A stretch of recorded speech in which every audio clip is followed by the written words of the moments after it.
Hi friends, welcome back to my channel. My name is Kat, and today I'm talking about all of the recent releases which have come out that I just really want to add to my cart, to my TBR. I really want them, and two of them I have already ordered and they are on their way here. So we have so many to get to. I forgot to do one of these, I think, for July.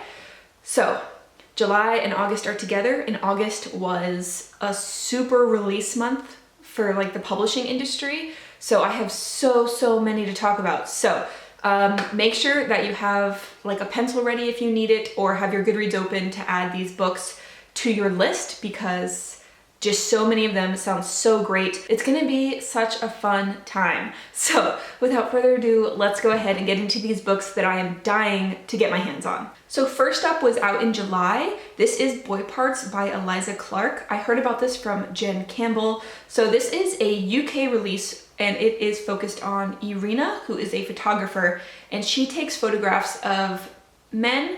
And it starts out pretty normal, but then it gets darker and darker as she has them do more graphic things for the photographs.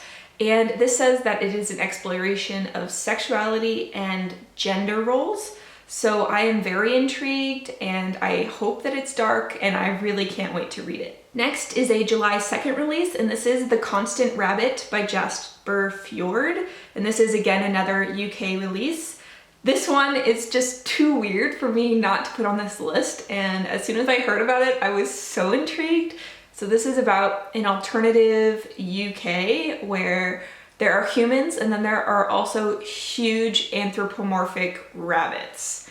And the book is actually looking at the politics of having a second class of citizens, which are rabbit people.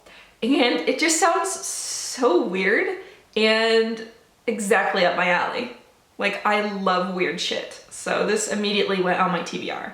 So next up is a recent release I heard of from Taylor Caitlyn. I recently found her channel and have been in love. Two of the books on my list today are from her, and this one is Afterland by Lauren Beukes, who is a South African writer, and this is set in a dystopian world where men are very rare. So we're following a mother who is trying to get her son to a safe location because he's being hunted by packs of basically ultra-violent women who are looking to get a man.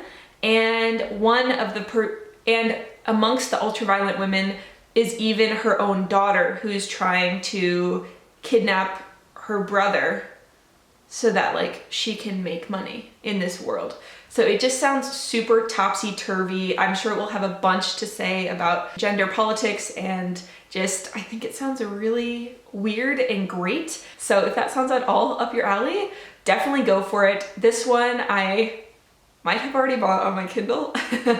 I have no self-control. Let me know if you guys want me to do a Kindle haul, because I have got a lot recently. Anyway, let's move on. And the last July release is Flyaway by Kathleen Jennings. This is an Australian author who writes creepy short stories set in remote Australian locations. I'm super interested in this. I, again, already bought it on Kindle, and I will be buddy reading this with Jordaline sometime soon. Okay, and now we have two translated works that were out at the beginning of August. The first one I'm sure you know about if you've watched any of my recent videos, because I really want it. This is Tender is the Flesh by Agustina Bazterrica, and this is in a dystopian world where there was a virus that made all animal meat poisonous.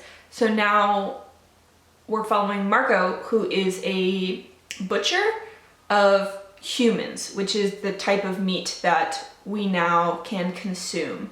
And I think that this world just sounds super weird, very Soylent Greeny, or very The Wanting Seed by Burgess. Next up, I have a South Korean translation. This is The Disaster Tourist by Ko-Eun.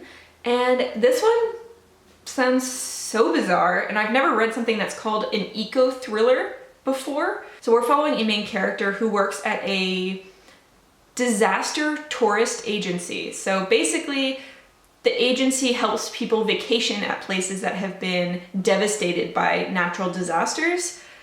for cheap, essentially. And the person we're following, she has an incident at work where she's been sexually harassed, and to basically sweep it under the rug, the company offers to send her on a free vacation to one of these places. And when she gets there, she realizes that although the island has like a sinking pit and it has a few other like unsavory aspects, it's not such a huge disaster, so it's not really bringing in a lot of tourism.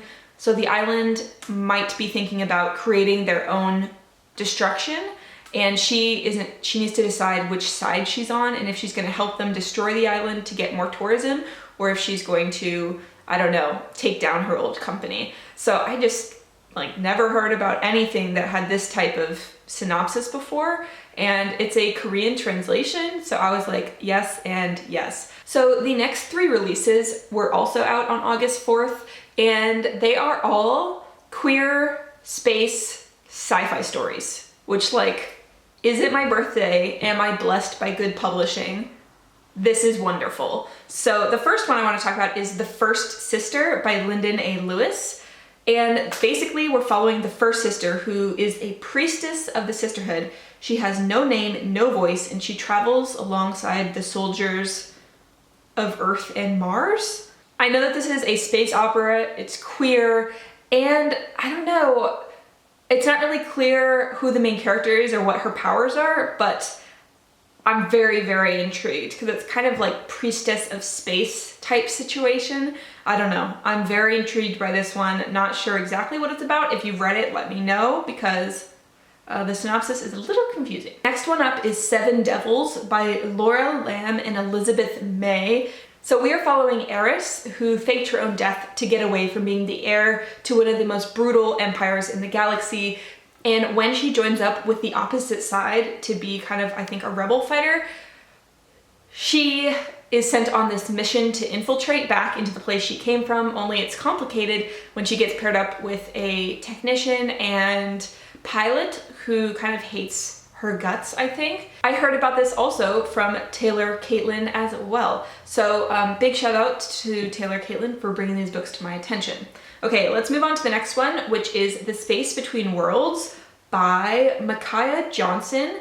So this one is really cool. It gives me kind of Looper vibes, if you know the movie Looper at all. So there's multiverse travel, and the only rule is that you're not allowed to travel to any planet where you are still alive in that reality. So once your self dies on that planet, then you can switch over and go visit, but otherwise you can't.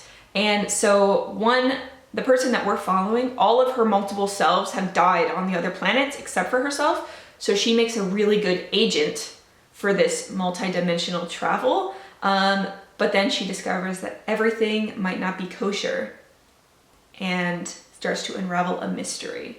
So I'm really interested in this one. I love multi-reality travel. Again, that's why I really like the movie Looper.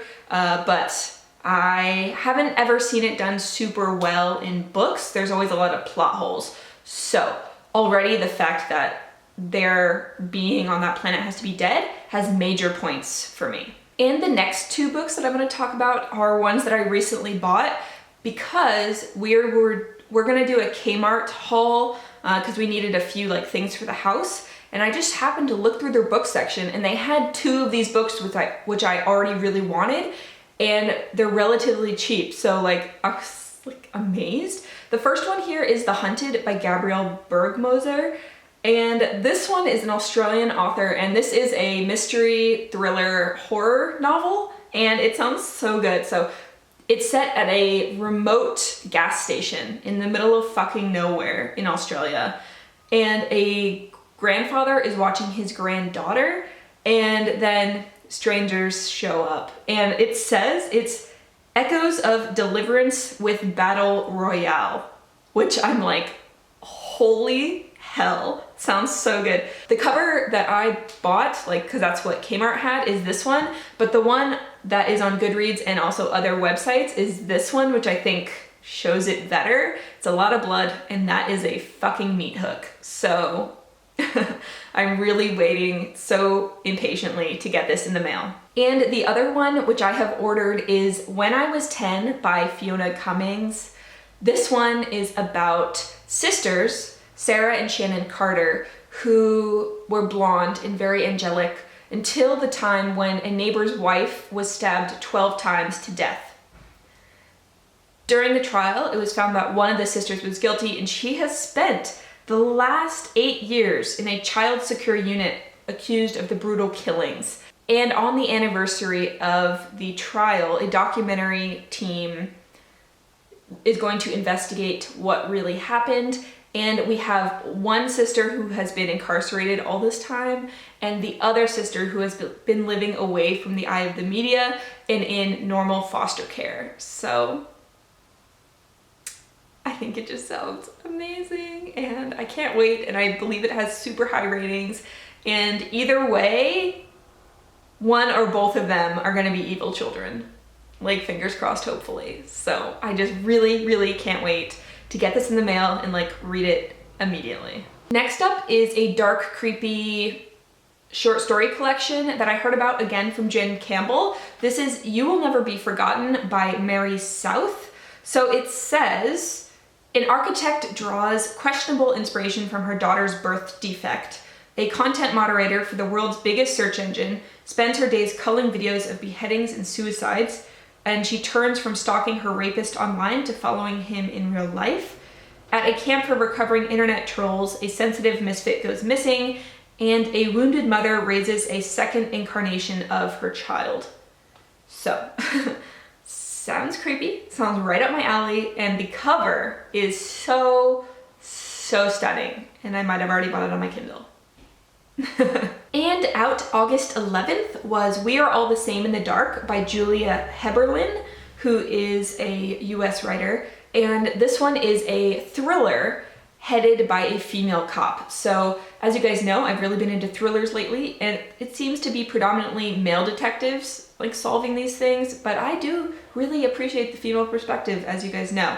So this one is about a young girl who is found abandoned by the side of the road. She has had one of her eyes gouged out, and she is lying there bloody and crumpled. And when she is found, Odette Tucker, who is the town's youngest cop, is going to figure out what happened to her and if it relates to other cases of missing girls in the town, something most people do not want her to look into. So just so many things about this already. The author has clearly been very willing to go there because she gouged the eye out of a young girl. I love the name Odette, and it has a female police officer, so I really, really want this one as well. Okay, the last 4 books now are out August 25th, so just in a few days they'll be out, and the next 2 specifically are by Indigenous authors. So this one is Elatsoe by Darcie Little Badger. So this is in alternative America where magic, legends, and monsters have come to life. And we are following Elatsoe, who can raise the ghosts of dead animals. And she finds out that her young cousin has just been murdered, and she is going to use her powers to figure out who did it. I also do believe that the main character of this is asexual, so I'm really looking forward to this. It's magical realism, young adult, queer rep, and Indigenous rep, and the cover is just gorgeous. I'm here for it. I cannot wait. And the next one I want to talk about is Winter Counts by David Heska Wanbli Weiden. And this one I found out from Russell at Ink and Paper blog. He's absolutely amazing. He reads a lot of adult literary fiction mostly, and his recommendations are always really great. This one follows a vigilante named Virgil Wounded Horse, who is the local enforcer on an Indian reservation. And when heroin starts to become a huge problem, he's going to do his best to track down the source, where it's coming from, and deal with it in his own way, because the local police aren't doing anything. So I think this sounds so good. It's supposed to be gritty, it's groundbreaking thriller, just sounds amazing. Russell read it, he said he really loved it, and I really can't wait to get to it. I also just love the color, like I love that bloody red cover. It's so cool. Okay, so we've got 2 more books to talk about. This is Darius the Great Deserves Better by Adib Khorram. And I really, really loved Darius the Great Is Not Okay, which I read a few years ago, I think. So because it's the sequel, I don't want to say too much, except that in the first book we're following Darius, who is a young boy who is struggling to connect with his Persian family and traditions. He's also struggling with depression and his own sexuality. The first one was excellent. I think that this one is going to be excellent as well. I cannot wait for it. And this one was the main reason why for my birthday last year, we went out on a very expensive vegan Persian dinner date. And I do not regret it. It was so good. And the last one is actually one of the ones I'm most excited for. This is The Mother Code by Carol Stivers. And in this one, there is a virus that is killing humans, and it's really dangerous to the survival of humanity. And so they decide to place babies and like fetuses to grow inside the wombs of machines. So the machines will incubate them and basically carry them safely until time is safe for them to come out, and then the machines will also raise these infants. This sounds very much like a movie I absolutely loved, which is I Am Mother. I know a lot of people think that it looks trashy, but let me tell you, it was so good and I loved it so much. And this book sounds like that, and I honestly cannot wait for it to come out. I cannot wait to read it, and I just think it sounds amazing. So these are all of the recommendations that I wanted to bring your attention to. Of course, there are so many more. There's about 8 that I didn't mention because I think that they're very popular and I've already talked about them, or other people have been talking about them, so I didn't talk about them. They're like right here on the screen. But anyway, I hope that some of these books pique your interest. I hope that you buy them or put them in your cart or put them on your TBR shelf on Goodreads, because they just sound amazing and I can't wait to read them. So if you've made it this far, make sure to let me know which one you are most excited to pick up or read down below, and I will send you lots of love in the comments. I hope that you are having an okay, very good, or amazing day, whatever kind of day you want to have, and I will see you all later. Much love. Bye.